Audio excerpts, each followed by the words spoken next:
Chapter 4 in History of Modern Design. This chapter is entitled Design, Society, and Standards. We know 4 or 5 things that were very important in the design reform movement of the 19th century. First, industrialists, merchants, and professionals took an interest in the living and working conditions of factory workers and large workshops, whose members swelled in large towns and cities in the 1840s and 50s. Number 2, the industrial wealth and expansion led to an effort to shape the taste of a complex and diverse population in Great Britain. Number 3, Britain expanded greatly in textiles and the iron industry. There was competition, overproduction. There was working class resistance in the 1810s and 20s, and the rise of trade unions and strikes by the mid-century. In the early 1830s, there were systematic efforts to reform justice, cultural opportunities, labor practices, and commercial production. In all design cultural initiatives, reformers believed in the existence of fixed standards for design and the need to carry them out in the common culture.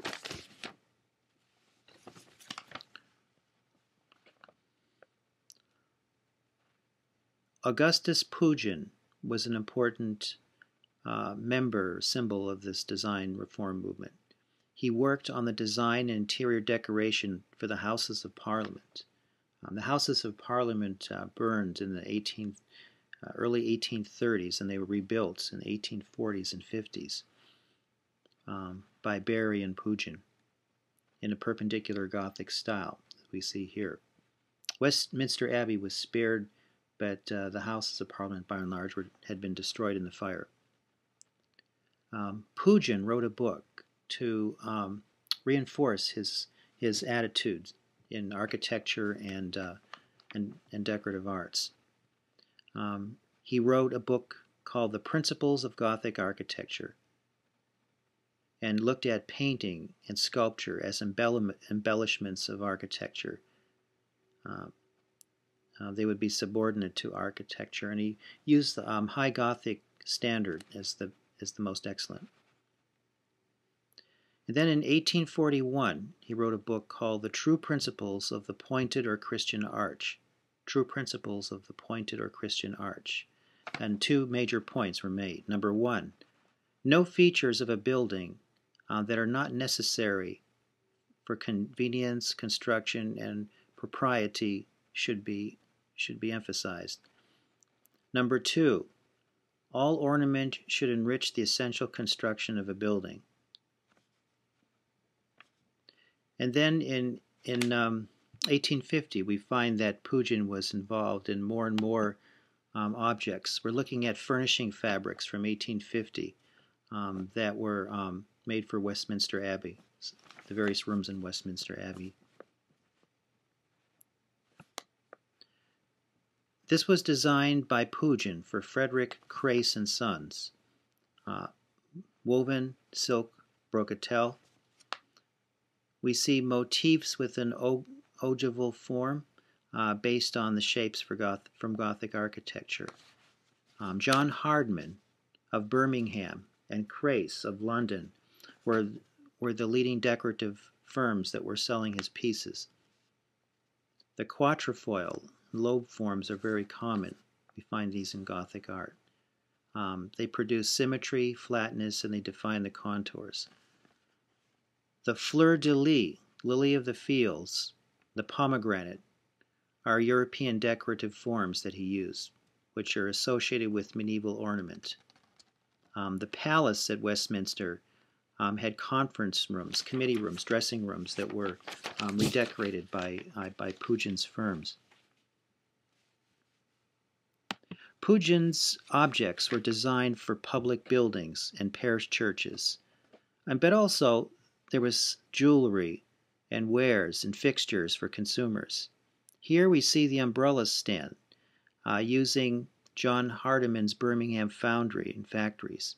We see twisted vertical stems in cast iron with 8 rings and an octagonal tray which reminds one of church spires, chandeliers, canopies, and baptismal fonts, all associated with ecclesiastical architecture.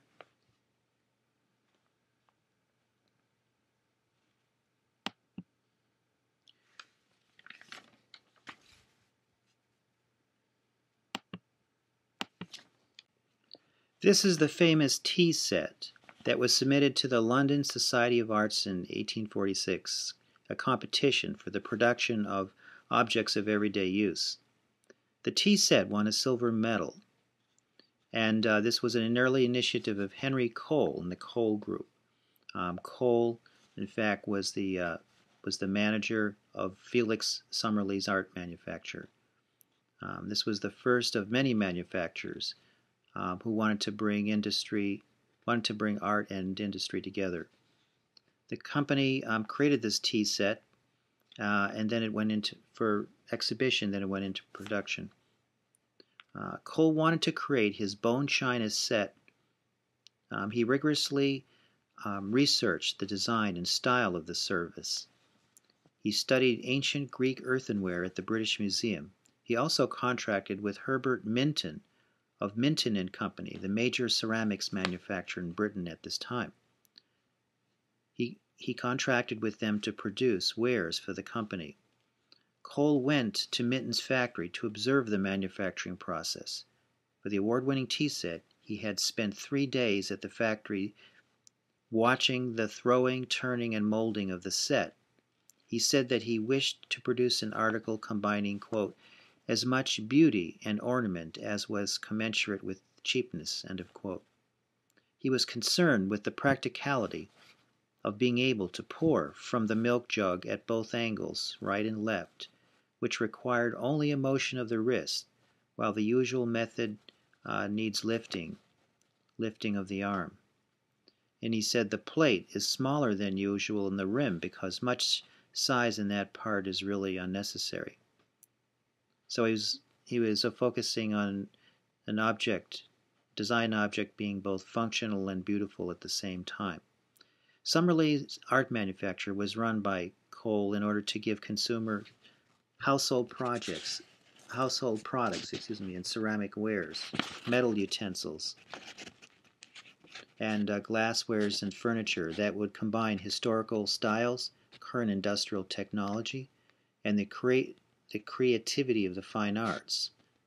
And so we find that painters like Richard Redgrave, Daniel Maclise, and the sculptor John Bell actually worked with him to design objects of glass and ceramics. Several manufacturers like Minton's, Wedgwood, Holland, Cole Brookdale, and Joseph Rogers were committed to helping make the products that were designed by the new company. Summerlee Art Manufacturers exhibited nearly 100 items in the 3rd annual exhibition of British manufacturers held at Somerset House in the Royal Society of Arts in 1848. And here we see the superbly enameled gilt-water carafe designed by Redgrave and made by J.F. Christie for Summerlee's art manufacture.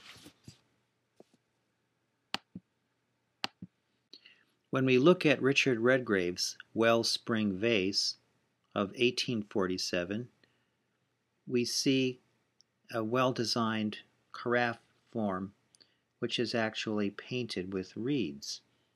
Reeds emphasizing the water, the association with water, the function of reeds found in a pure water source as the carafe is filled with water. So as you see the water line within the carafe and see how the reeds poke out, you're reminded of nature. We'll go back and do that over again.